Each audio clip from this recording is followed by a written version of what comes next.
Ang nakaraan, inakala ni Fujiwara na mamanyakan siya, ni Masahiro sa motel. Pero tinulungan siya ni Fumiya, sa manyak na Masahiro, pinatapon siya sa Demon Realm at pinadala sa kaibigan niyang Baron Demon. Dumating si Fumiya sa loob ng kanyang silid. Bumili si Fumiya sa tindahan ng pagkain, para kumain sila ni Kurosawa. Pagkatapos nilang kumain sila ay nagtunakan. Iniisip ni Kurosawa, si Kazuya na tumutunak sa kanya. Kaya nagdesisyon si Fumiya, habang tinutuknak si Kurosawa. Ang ginawa ni Fumiya, ay tinapat niya si Kurosawa sa harap ng salamin, upang makita niya kung gaano siya kasaya, habang tinutunak siya. Ginawa ni Fumiya na asong si Kurosawa na sarap na sarap. Si Kurosawa, ay hindi na makalaban sa kadahilanan sa kapagod niya kay Fumiya. Biglang may taong tumawag sa kanya. Ito pala ang manyak na Masahiro. Hindi napansin ni Fumiya, ang manyak na nakabalik na siya. Kinamusta ni Fumiya, kung nag-enjoy ba siya sa Demon Realm. Makikita sa eksena ang larawan ni Baron Mohawk. Pinagsabihan ni Lily ang manyak, bakit napakabastos niya kay Baron Mohawk, at sinabi niya ba kung binigyan ba siya ng tamang paggalang na kasama siya. Tinignan ni Fumiya si Masahiro,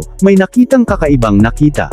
Tinukoy niya kung bakit yun katawan ni Masahiro, ay parang ang sexy. Pinaliwanag ni Lily, ang katotohanan ng pamilyang Baron ay homosexual na tragic curse sa kanila. At dagdag niya pa kapag katapos na magkaroon ng pagtatalik ng 3 beses, pinapalitan dahil hindi nila iyon nagugustuhan, sa madaling salita, na nagtatapos sa pagpapalitan niyo, bilang isang babae. Kaagad ito kinagulat ni Fumiya, nakiramay si Fumiya, dahil sa pam-8 niya karanasan. Pinagbataan ng manyak na isisiwalat niya ng lahat ng sekreto ni Fumiya, oras na makatakas siya. Si Fumiya ay hindi nakapagtimpi. Ginamitan niya ito ng paralyzed at ang forget person. Ang forget person ay makakalimutan ito ang mga nangyari sa kanya sa loob ng silid. Pinaubayan na ni Fumiya si Masahiro kay Masaki, sa kadahilanang nakailangan niya pumunta kay Masaki. Nakapunta na si Fumiya sa silid ni Masaki. Si Fumiya ay naiisip pa rin ang mga nangyari sa kanila nila Masaki at Kazuya, kaya sinasagawa pa rin ang training niya kay Masaki,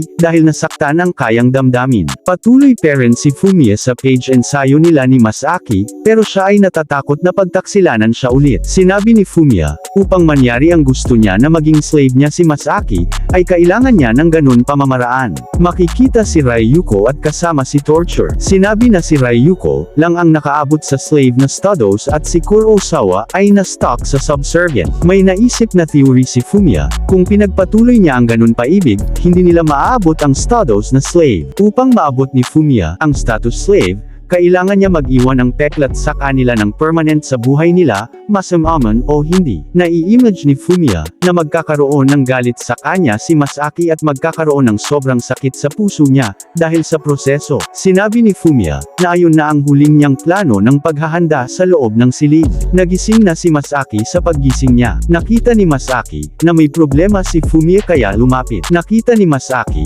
ang isang papel na may nakasulat may nakahanda na fertility pills, kung gusto nila makalabas sa loob ng silid. Kinabigla ni Masaki ang pangyayari. Sinausulan ni Fumiya si Masaki kung ang kidnapper kung ano ang iniisip. Biglang nag-iba-ihip, dahil parang wala lang sa kanya kung paano gumawa ng bata. Si Fumiya ay naguguluhan, sa kadahilanan na iba ang inaasahan na reaksyon ni Masaki. Nagtataka si Masaki kay Fumiya, sa kadahilanan na ilang beses na sila nagtutuknak kaya walang masama doon. At dagdag niya pa nagmagpapakasal naman din sila balang araw. Napabilib si Fumiya sa kadilanan si Masaki ay palaging confident sa sarili. Lumuhod na si Masaki kay Fumiya, habang makikita ang malalim na bibig ni Masaki.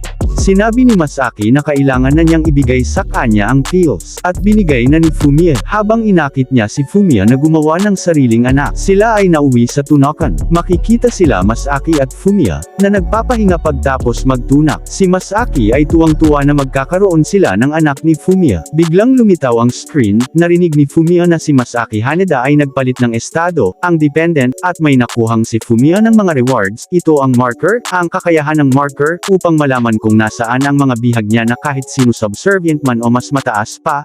Ang kasunod naman ng branch, ang branch, nagbibigay ito nagpangsamantala ng utang na kakayahan maglagay ng espasyo ng silid, pinapatupad lang ito sa mga status ng slave. Natutuwang tinanggap ni Fumiya ang mga reward. Sinabi ni Fumiya na kailangan na niya pumasok sa eskwelahan at si Kurosawa ay isusunod niya mamaya. Tinanong niya kung ano ginagawa ni Kurosawa. Sinabi ni Lily na inaaliw siya ni Fresia sa ibang silid. Isang panel sa eskwelahan. Nagtataka si Fumiya kung bakit nakaupo si Fujiwara sa tabi niya. Tumugon si Fujiwara, nakipagpalat kasi siya ng pwesto sa katabi niya. Nag-aalala si Fumiya na baka masigawan sila ng teacher sa ginagawa niya. Tumugon si Fujiwara na hindi nila mapapansin yun. Biglang makikita si Masahiro na pumasok sa eskwelahan. Ang Munyok ay hindi maganda ang kanyang pakiramdam. Sinagot siya ni Fujiwara, ang lakas ng loob niya pumasok, pagkatapos sa ginawa niya sa kanya. Sinabi ni Fumiya na patawarin niya na lang si Masahiro, sa kadahilanan na hindi na niya siya mamanyoking. Biglang dumating na ang kanilang teacher. Nagsalita ang isa sa mga kasamahan ni Ryuko, sinabi nila na mga natawag, ay kailangan kaagad,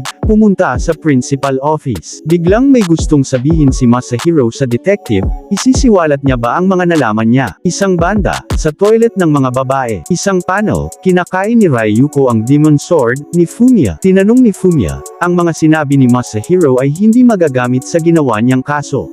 Ngayon doon si Ryuko. Sinabi ni Fumiya na kailangan niyang mag-focus sa lahat ng sasabihin ng Munyok. Inikwento ni Masahiro na walang malay siyang dinala sa mundo ng mga demonyo na binabarina ang kanyang puweten. Ang kaibigan ni Ryuko na detective ay hindi napinta ang kanyang mukha pagkatapos sa kinuwento ni Masahiro. Nalaman ni Fumiya ang kakayahang niya na skill na forget person ay may limitasyon. Habang sarap na sarap sa pagkain ni Ryuko sa demon sword ni Fumiya, ito ay pinasabog ni Fumiya sa loob ng bibig ni Ryuko. Ito ay linunok ni Ryuko. Nagtanong si Fumiya ng mga karagdagan na impormasyon kay Ryuko. Sinabi ni Ryuko na may sasabihin siya na impormasyon. Nagbigay na siya ng impormasyon. Ang sinabi niya ang patungkol sa Teruya sister, yun nakakatandang kapatid ni Teruya na si Ana. Noong pala sinabi ni Fumiya na mas imbestigahan niya si Teruya na pwedeng magamit sa kanila. Sila Ryuko ay nang-alap ng mga impormasyon sa ate ni Teruya na si Ana, na kabilang ang asawa niya sa Yakuza gang, ang pinapatakbo nilang negosyo ang prostitution, at nagbabalak sila mag-expand pa ibang lugar. Tumugon si Fumiya na mag-report lang siya sa kanya. Si Ryuko ay may kikitang na nagkakaroon ng maamong mukha. Si Fumiya ay hamuling ng pabor kay Ryuko, at nagu si Ryuko na gagawin niya lahat para sa master niya. Sinabi ni Fumiya na mag-standby lang sila sa main gate sa kadahilanan sa malalim na gabi ay. Sinabi ni Fumiya na may papakawalan siyang sa mga isa sa mga babae niya, kaya kailangan nilang puntahan kaagad at sila yun mangangalaga. Pero si Ryuko ay nais magkaroon ng reward kay Fumiya.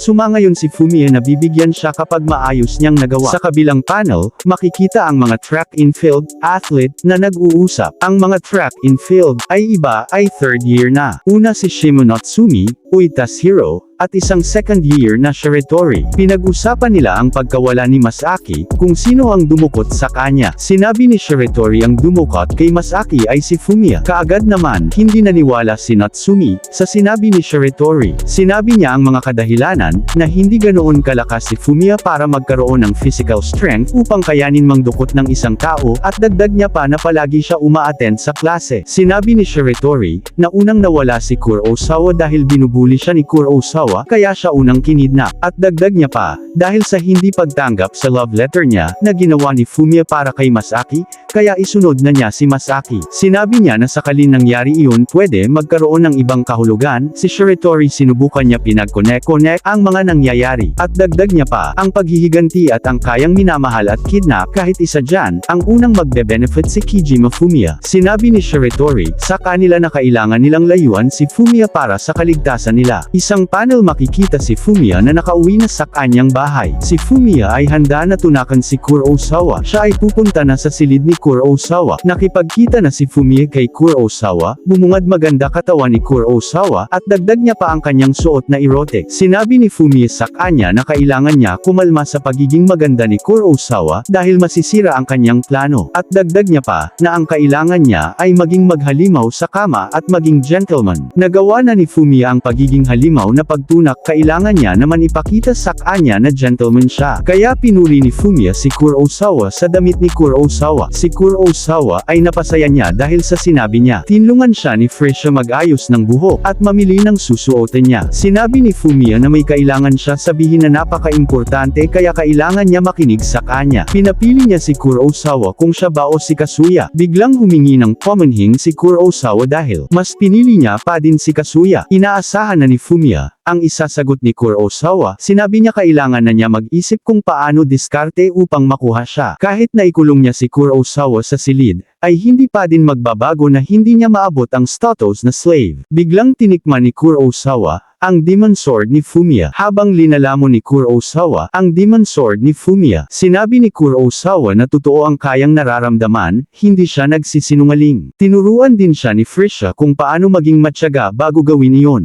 Ang ginagawa ni Kurosawa ay hinahasa niya ang malambot ng Demon Sword ni Fumiya. Libog na libog si Kurosawa kay Fumiya. Nakita na niya ang Demon Sword niya ay matigas. Ang Demon Sword ni Fumiya ay sinakian na ni Kurosawa. Sinaksak na ni Kurosawa ang Demon Sword ni Fumiya. Ito ay napasaya kay Kurosawa. Ang Demon Sword ni Fumiya ay bumaon sa kailaliman ng kuweba ni Kurosawa. Ito'y naramdaman niya. Biglang lumitaw ang screen sa loob ng silid. Si Kurosawa ay nag-iba ng status, ang sa subservient to dependent. May nakuhang mga reward si Fumiya. Ang charm at backdoor. Ang charm ay nagbibigay sa kanya ng madagdagan na magustuhan siya ng mga tao na madudukot niya tao sa silid. Backdoor, nagbibigay kakayahan na i-connect sa ibang silid. Natapos na ang bakbakan ni Kurosawa at Fumiya. Nakapaisip si Fumiya kung hanggang dyan lang ang kaya na abutin ni Kurosawa. May binabalak si Fumiya na gawin. Nagbukas siya ng portal, at sinabi niya kay Kurosawa kailangan niya sumama sa kanya, kasi ay may gustong siyang ipakita sa kanya. Sinabi ni Kurosawa, kung saan sila patungkol sa kadahilanan na wala siya makitang kahit ano. Binuksan ni Fumiya ang malakas na liwanag upang makita niya ang kakaibang lugar. Ay panakita ni Fumiya si Masaki na nakahiga sa kakaibang lugar. Sa tingin niyo guys, anong mangyayari sa susunod na kabanata? Pwede bang pakikomento sa ibaba ng video upang malaman namin?